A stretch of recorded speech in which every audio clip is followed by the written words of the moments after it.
Hello and welcome. I'm Stephen, CEO and founder of Prop Store, and today I'm going to be talking to you about some of the incredible Star Wars artifacts in our upcoming sale. I've been collecting for some 30 years now, and I'm still amazed by the depth and breadth of content that we managed to locate and curate for the Prop Store auctions, still turning up examples of items that I didn't even know existed. So I'm really excited about this today, so I'm looking forward to this chat with you. Let's talk about the auction itself first of all. It's a 3-day auction that's taking place over the 9th to the 11th of November.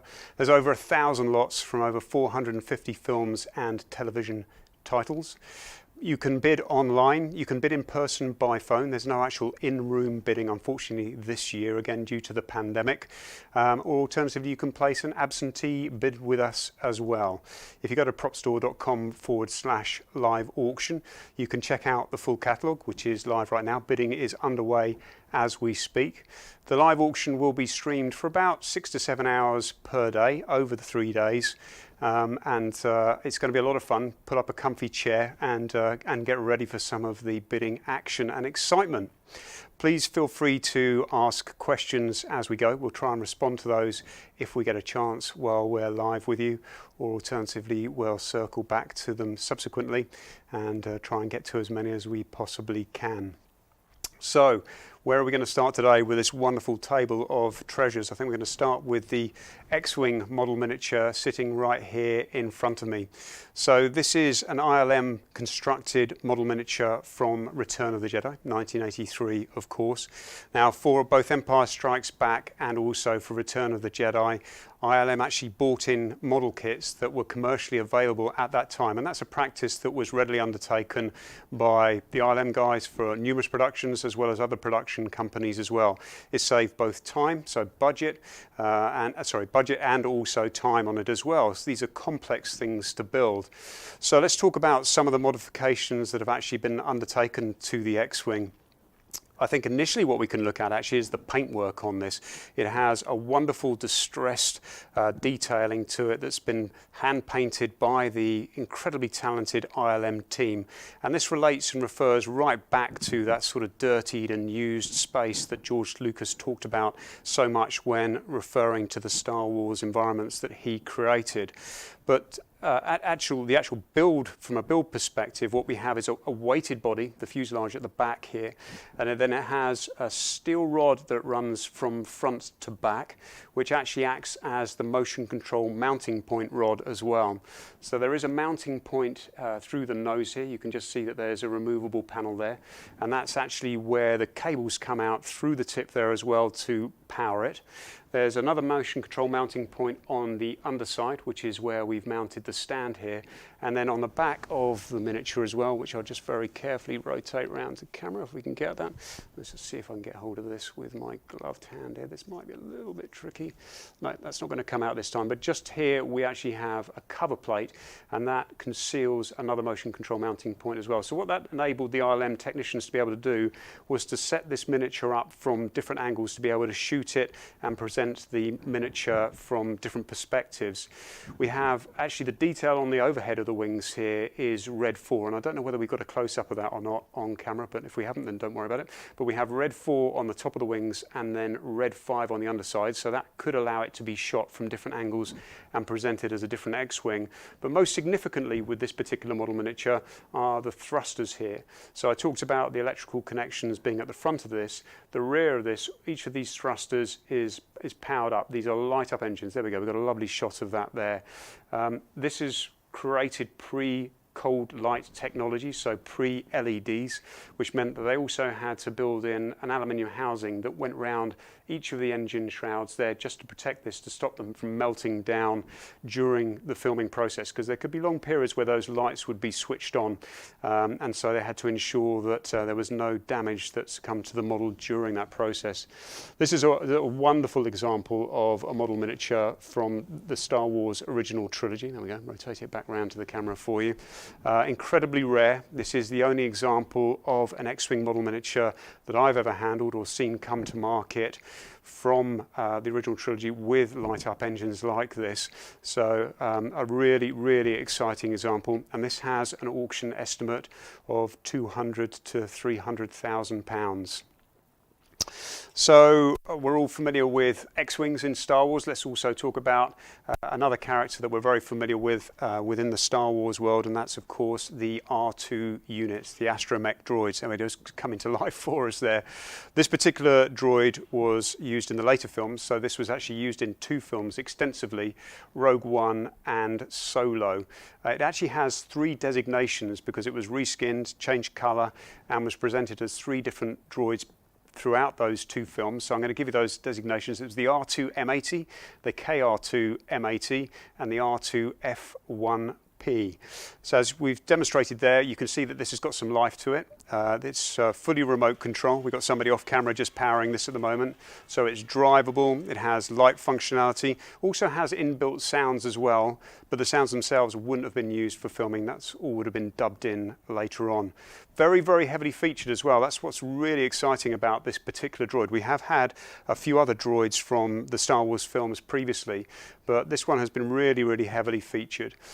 Let's just talk about how it's constructed again, because this is important because droids are constructed of many different materials, but this one has an aluminium dome. So this is a spun aluminium dome. You can see there's some machined aluminium components to this as well. The body, the skin of it as well, is also made of aluminium. It may look a little bit dirty and a little bit distressed, but that's all on purpose.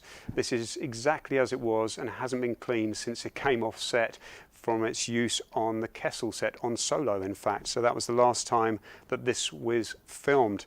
Talking of when this was filmed, if we can have a look at the sticker that's actually located in this droid. There we go. I think if we can go to close up on that. So that's showing you some of the mechanisms. Yep, there we go. So we've actually got the sticker that's inside the droid here. And that is detailing the scenes, the dates, the locations, and the sets that the droid was used across the 2 films. And that's data that was recorded by the droid builder and the droid handler. So a really beautiful piece of provenance with that. It's also heavily featured on page 27 of the making of Rogue One. And it has been reproduced as part of the Droid Factory toy line as well. So this is an action figure that you can acquire too, to add to your collection. Or you could just have the action figure if maybe you're not going to run to the droid this year. Another wonderful feature about this particular droid is that the director, Ron Howard, actually tweeted out a selfie with R2 M80 on the set during filming on August the 2nd, 2017. So then we got that up on screen as well, where he's chatting with the droid, which is again establishes the provenance for this and just shows how well this has been featured and how heavily it was used during the production process. And this little fella has an auction estimate of about £100,000. So from one droid to another droid, we're going to move from an R2 unit to C-3PO, a little bit smaller, but really quite significant as well. And I talked a few minutes ago about how we're still locating and still finding things that we've never seen before. And this is the 5 millionth Palatory action figure that was created, that was manufactured, and nobody's seen this before. So this is the first time we've ever seen an example of this. It has actually been documented, and that information has actually come to us subsequent to the release of our catalogue. So the existence of this figure is noted in the book The Star Wars Phenomenon in Britain, The Blockbuster Impact and the Galaxy of Merchandise, by Craig Stevens. If you didn't get that down, then that's noted on the listing in our auction catalogue as well. And when this was discussed with him recently, he said that the plan was actually to have Darth Vader receiving the figure at Heathrow Airport, and he believed that this was the actual figure that was created for that moment. I think they were going to stage big crates and pallets of Palatory figures right in front of the plane as it came in. I don't think they actually managed to get that shot in the end due to security, but they gave it a good go, and it's a wonderful record of the fact that this was that existed at that time and what it was actually created for. Let's just talk about some of the specifics of the carded figure itself. So it is a sealed figure. So when we talk about a sealed figure, it means that it's never been taken out of its packet, which is very important for many collectors. It's also an unpunched card, and when we talk about an unpunched card, if we've got a close-up on it at the moment, I don't know how close in, or maybe we can go back to that shot that you had of it. There we go. So you can actually see where there's a punch at the top of it, which is where you would push that through to allow it to hang on the rack and rails in toy shops. So this has never been punched through either. And then most importantly, it has this unique sticker down, there we go, got a nice close-up on that, which details it as the 5 millionth Star Wars figure in Britain. So really, really exciting. As I said, never seen before, never recorded at auction. We've never seen one of these sell previously. Talking of rare action figures, this is just one of a number of Star Wars toys, prototypes and action figures that we have in the auction. I don't know if we can just pan out to camera number 1 for us for a minute, and I don't know whether we can just zoom over to my right hand side there on camera 2. Can we pick that up? Maybe, there we go. Yeah, great, excellent. So you can see some of, again, this is just a small example of a number of the toys that we have in the sale. So we have some really nice box sealed droids figures, and also playsets and vehicles there as well. One of the very rare triple pack figure sets. They're highly sought after, and also an unreleased Chewbacca packaging box for Empire Strikes Back as well. So again, just a few examples there. This figure has an auction estimate of around £2,000. I do think that it has potential to go higher than that, as it's just such a scarce item. But really, really exciting to see this and handle it. This is where it all actually started for me as a collector. When I first started collecting, as I said, some 30 years ago, it was originally the Star Wars action figures that got me into collecting film props. So I love this, a lot of nostalgia connected to that particular piece. So I think we'll talk about the Stormtrooper helmet that I've got next to me here next. This is a trooper helmet from Return of the Jedi. It's estimated that only about 50 helmets were produced for Jedi.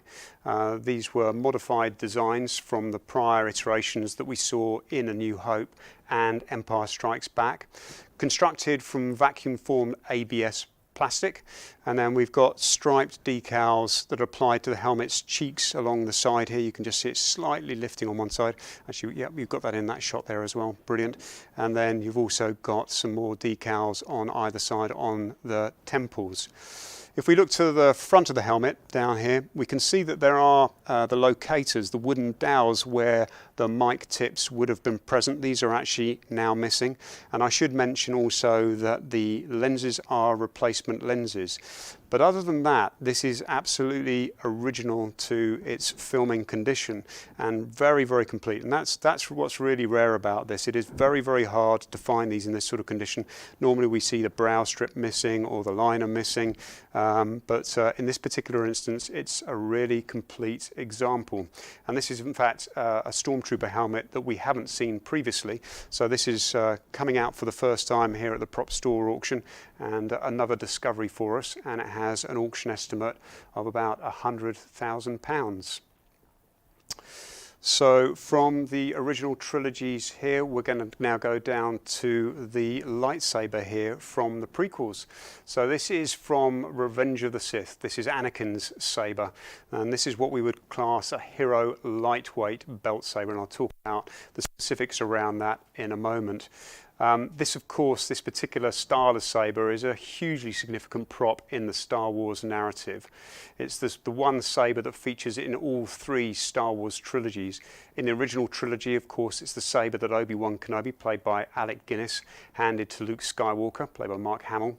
And then it was lost along with Luke's hand in The Empire Strikes Back.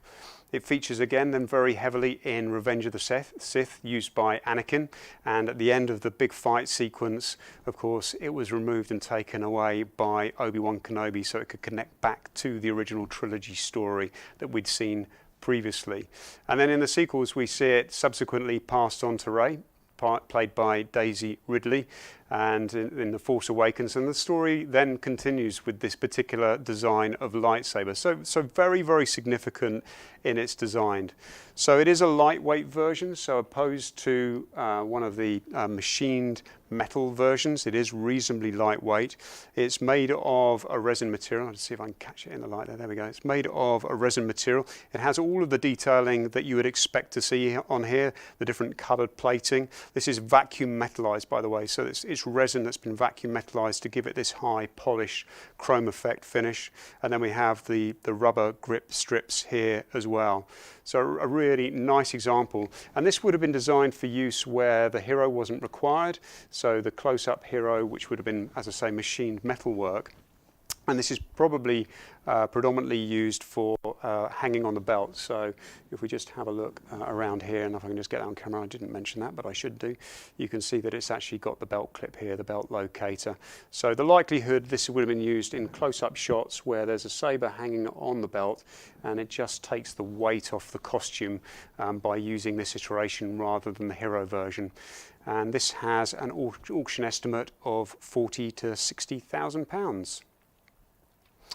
So from this saber, we're now going to go to another saber. So from the Phantom Menace, here on the table in front of me, we've got Darth Maul's Ray Park's hero saber from the 1999 film. This is a very, very heavily featured and well recognized design, especially in the memorable showdown in the Theed Palace with Qui-Gon Jinn and Obi-Wan Kenobi.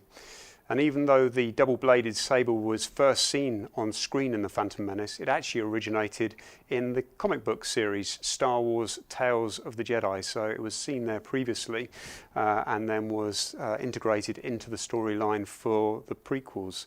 As I say, this is a hero version, so let's just talk about what hero version means. So this has all the raised detailing that we see along here. You have rubber O-rings that are wrapped around the saber at different points. It has a metal support rod that runs through the middle of the saber, and then you have both aluminium machined end cap and emitters, and also a steel component piece to the end of it as well. So a really nice example of a hero lightsaber, and this has an auction estimate of about £40,000. You've got to love lightsabers.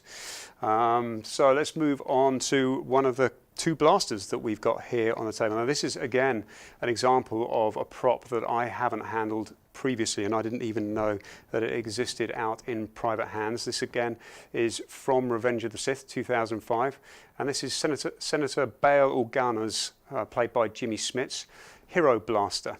And this particular iteration of blaster was very heavily featured and seen on screen being used by Jimmy Smits, especially as we see the sequences after Order 66 was given and the clone troopers turned against the Jedi. So it would have been both holstered and used in hand as well.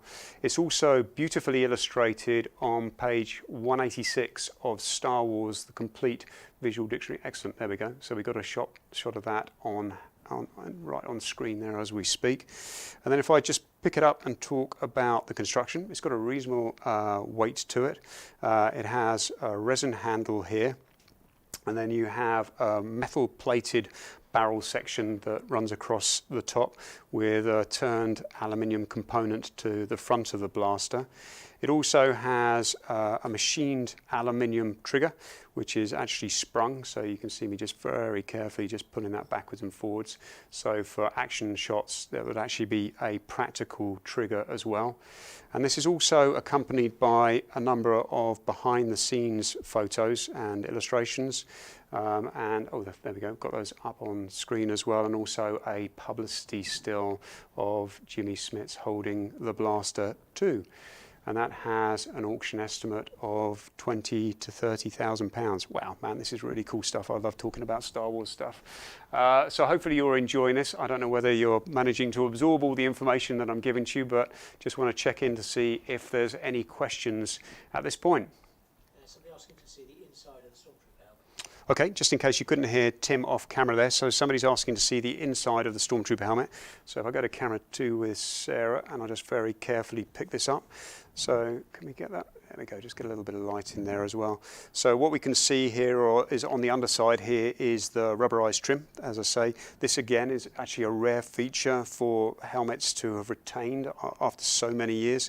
You have the elastic chin strap here.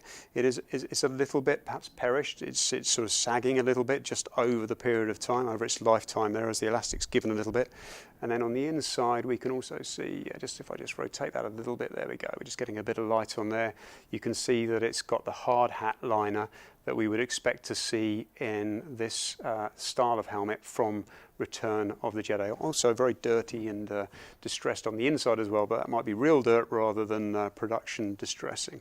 So let's just pop that back on there. There we go. How's that? Got that to camera. Excellent. Okay, cool. Any other questions there, Tim? Okay, marvellous. Okay, so let's going to have a look at a real wow piece for me now. We're going to move over to one of the production illustrations that we have in the auction. They're actually all wow pieces. I'm getting wowed all the time about this stuff. I love it. So this is an illustration, a pencil illustration by Ralph Mcquarrie for A New Hope, 1977. So what are we seeing here? We've got a very early iteration of Chewbacca and Han Solo. Chewbacca in this particular instance actually has a double bandolier effect here. Obviously he's got a completely different design and different style. And then we have Han Solo standing next to him, who's actually wearing a face mask here and a very, very different costume to what we see on screen in the final iteration. Right alongside that we have two more poses for Chewbacca there. So we've got him in a sort of standing pose and also with his arms outstretched away, maybe in a little bit of action there, maybe running. And right next to that we have the R. McQ initials, the autograph there by Ralph Mcquarrie. And this is a hand-drawn, hand-rendered pencil sketch on just one sheet of illustration paper. Really nice scale. I mean, you can probably see, if we can just zoom back a little bit, just to get me into the shot as well. Maybe we can go back to camera one, or yeah, that's it, just pull it back. Yeah, perfect. Got that in shot as well. So I just want to show you the scale of this, because a lot of the Ralph Mcquarrie art that's out there actually is quite small, but this is a really great size for framing, for mounting, and for having on display. And I think most Star Wars fans are going to be very, very familiar with these designs as well. These have been printed and illustrated in many books and publications over the years, and so immediately recognizable too. And this has an auction estimate of £15,000 to £25,000. So sticking on this side of the display, we're now going to look at Darth Vader towering above me here. So this particular costume was created for the tour and promotion of the original trilogy VHS release, which took place in 1995. And so this would have been worn by an actor going out to places like Virgin Megastore, HMV, to really promote the fact that the video was coming out. And this was curated by former Lucasfilm archivist Don Beese and his wife Anna of DNA Productions in 1995 for the distributor Fox Studios. It's got all the detailing that you'd hope to see, including the lightsaber as well. So I think we can, because it's a little bit difficult to see where it's tucked away under the cape. Yeah, we're going to cut to it. There we go. So clipped onto the belt on the left-hand side is a cast resin lightsaber. So Vader would be able to unclip that and hold it during his appearances. And this is actually based on a casting of the Energizer Bunny lightsaber that was used in the infamous 1994 Energizer commercial. So that's a well-known design of Sabre as well with collectors. Each glove has a DNA Productions label sewn into its interior with a number 7 handwritten in blue ink. I think if I just turn the lights off, you might be able to see, we just got a spotlight here, but if I turn that down, there we go. We can also see that both the chest box here and the belt boxes as well have light functionality built into them, and we've actually got the blinking lights on the chest there, so it gives it that really authentic feel. And it's also mounted on a custom built mannequin, and the custom built mannequin actually comes with this lot as well, so it comes as a completed display piece. I'm just going to ping the light back on there, so we bring it back to life. There we go. And this has an auction estimate of £10,000 to £15,000. So let's go back to one of the blasters here. Yeah, let's talk about this one. So we've covered that blaster. So this is from Empire Strikes Back. This is a Hoth Rebel Trooper pistol. This was used by the Rebel Alliance troops on Hoth. And they were featured both holstered and also drawn for action. So again, we should be quite familiar. A lot of collectors and film fans would be very familiar with this design. Let me just pick it up and talk about it in a little bit more depth. So it's reasonably lightweight. It's constructed primarily of fiberglass. You can actually see that there's, which camera, there we go, going to that camera. We can see that there's a little bit of damage here, which actually shows us the materials inside this, which show us that it is a fiberglass construction. This is based on the combined body of an AR-7, which is sort of this component here, really.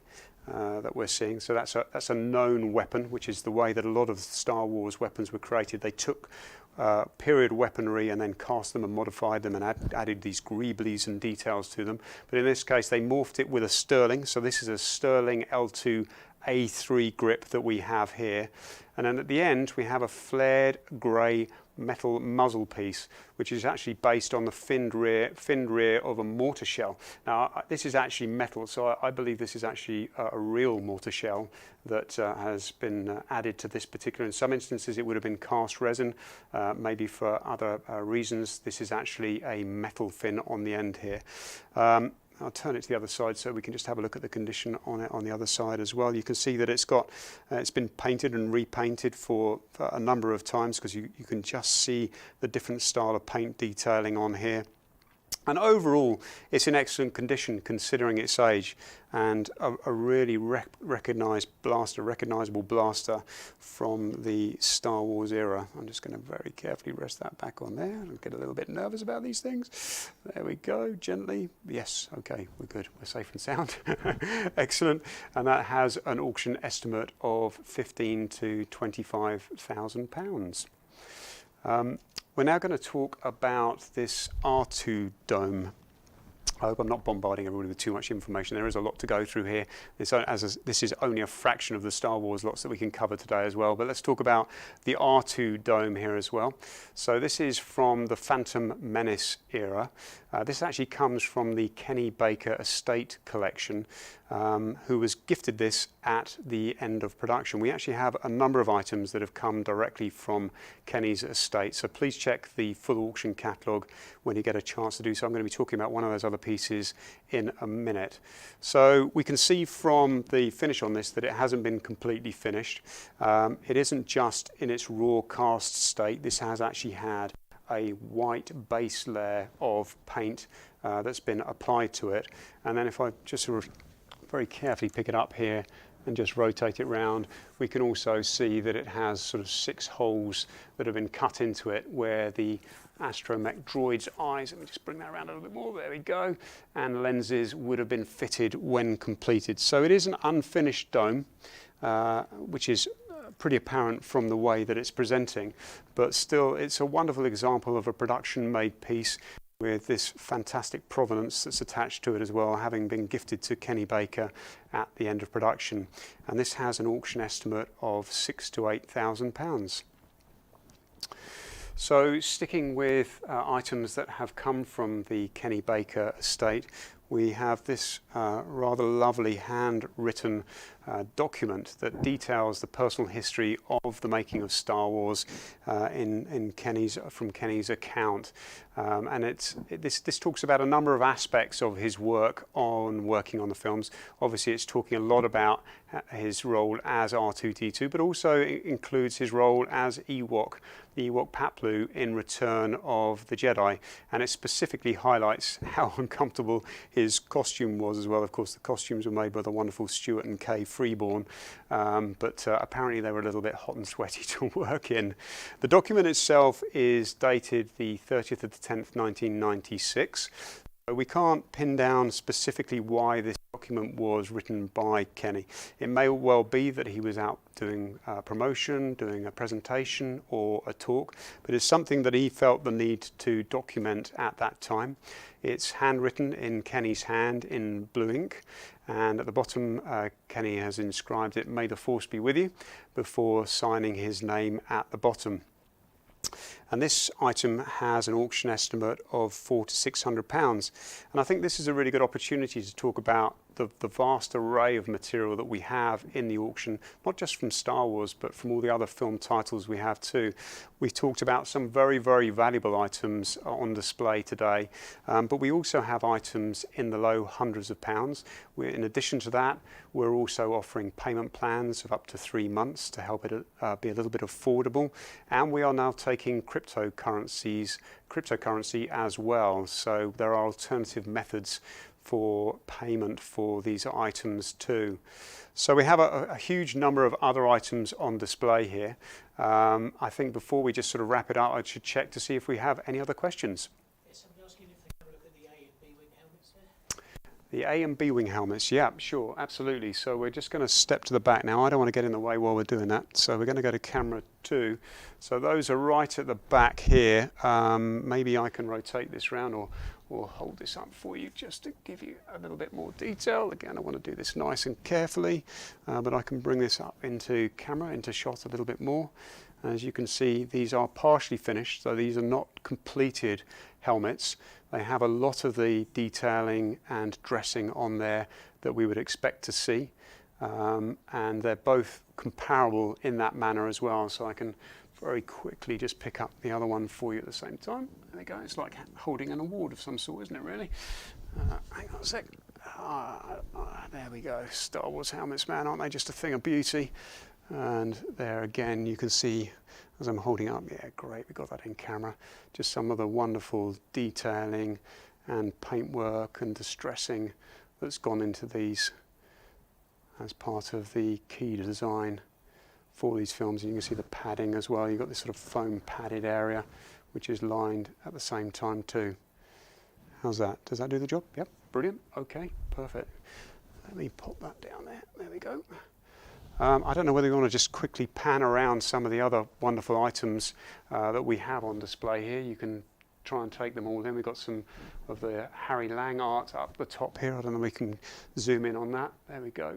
Yeah, wonderful technical drawing, hand drawn by Harry Lang. Again, this is a pencil drawing on vellum, I believe that it is. That's been framed and matted there by the prior owner. A very rare Empire Strikes Back, the Gone with the Wind poster too.